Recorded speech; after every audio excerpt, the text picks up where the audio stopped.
हैवानियत की इंतहा, धनबाद के चिरकुंडा में रिश्ते का कत्ल। क्या आप भरोसा कर सकते हैं कि सगे चाचा ने मामूली विवाद पर अपने 3 वर्षीय भतीजे की हत्या करने के बाद उसकी लाश को जंगल में जानवरों के नोचने के लिए फेंक दिया हो? ऐसा करने वाले को आप क्या कहेंगे, मनुष्य या राक्षस? ऐसी ही घटना धनबाद के चिरकुंडा में घटित हुई है। कुमारडुबी कोलियरी झोपड़पट्टी में सगे चाचा ने 3 साल के भतीजे की गला घोंटकर हत्या कर दी और उसे जंगल में फेंक दिया। रविवार से ही बच्चा लापता था। बुधवार की सुबह बच्चे की लाश छत विछत हालत में कुमारडुबी कोलियरी के बंद पड़े इनकलाइन के पास के जंगल में बरामद किया गया। सूचना पर पुलिस पहुंची और लाश को कब्जे में लिया। जानवर बच्चे की लाश को नोच खाए थे। ये हत्या कोई और नहीं बल्कि बच्चों के चाचा पिंटू राम ने ही की थी। पिंटू की निशानदेही पर पुलिस ने लाश को बरामद किया। बच्चे के पिता के बयान पर चाचा पिंटू के खिलाफ हत्या की प्राथमिक चिरकुंडा थाना में दर्ज कराई गई है।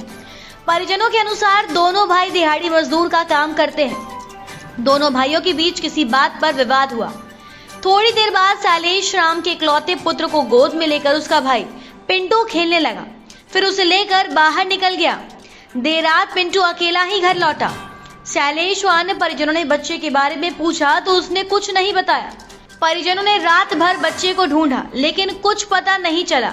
नहीं मिलने पर चिरकुंडा थाना पहुंचकर पिंटू पर हत्या का आरोप लगाकर शिकायत दर्ज कराई। पिंटू से जब सख्ती से पूछताछ की गई तो उसने हत्या की बात स्वीकार कर ली। उसने बताया कि बच्चे का गला घोंटकर मार दिया है। इधर बच्चे का शव जंगल में पड़े होने के कारण जंगली जानवरों ने उसके सिर, हाथ, पांव व गले को नोच खा गए थे। ये बोलते कि घर में हल्का लड़ा झगड़ा हमेशा होता था उसके साथ। ऐसा बात नहीं कि आज नया हुआ, हमेशा होता था लड़ा झगड़ा। तो हम आए काम करके, कुछ झगड़ा हुआ। उसके बाद हम घर गए तो अपना घर में अपना मोबाइल चला रहे थे। मेरा लड़का मेरे पास आया, फिर चला गया, बाहर निकल गया। तो हम तो बोले कि आओ सोना, तब वो नहीं अति कर रहा था तो बाहर में ही चला गया। तो कब उसके साथ में वो गया कोई उसको देखा नहीं, घर वाला भी ले जाते नहीं थे। कौन? मेरा भाई। क्या नाम है? पिंटू राम। अभी मतलब क्या आपको सूचना मिला? हम लोग को सूचना यही मिला कि जब घर लेके गए तो अभी उसको खिलाया गया तो बोला गछा और दिखाया गया कि बच्चा को कैसे किया। वो बोल रहा है कि मेरा आपको मारता। कैसे घटना घटा ये बताया आपको? यही इतना ही जानते हैं। इस लोमहर्षक घटना को जिसने भी सुना जाना माथा पीट लिया। मासूम बच्चे पहले भी पुरानी रंजिश, संपत्ति के लालच और फिरौती वसूलने के चक्कर में आपराधिक प्रवृत्ति के लोगों की हैवानियत का शिकार होते रहे हैं।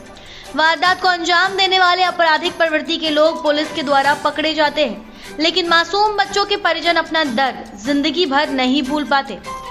माँ की ही हैवानियत की इंतहा अभी गोवा में भी देखने को मिली। अभी हाल ही में गोवा में माँ ने एक 4 साल के बच्चे की हत्या कर दी। माँ ने बच्चे का गला घोंटा था। पोस्टमार्टम रिपोर्ट बताती है कि हत्या करने के लिए बच्चे की गर्दन दबाई गई होगी। इसके लिए तकिया किसी दूसरी चीज का इस्तेमाल किया गया होगा। मृत बच्चे के चेहरे की नसें बाहर निकली हुई थी, लेकिन शरीर पर खून के कोई निशान नहीं थे। बात इतनी ही नहीं थी, मां ने गोवा में बेटे की हत्या की और फिर उसके शव को बैग में डालकर टैक्सी से पड़ोसी राज्य कर्नाटक चली गई, जहां से उसे गिरफ्तार किया गया। जिस मां ने इस हत्याकांड को अंजाम दिया है वो एक कंपनी की सीईओ है। ऐसी घटनाएं लोगों को सोचने पर विवश कर रही है कि आखिर ये सब क्यों और कैसे हो रहा है। इस मां ने तो इस कहावत को झुठला दिया है कि पुत्र कुपुत्र हो सकता है लेकिन माता कुमाता नहीं हो सकती। निरसा से विनोद सिंह की रिपोर्ट।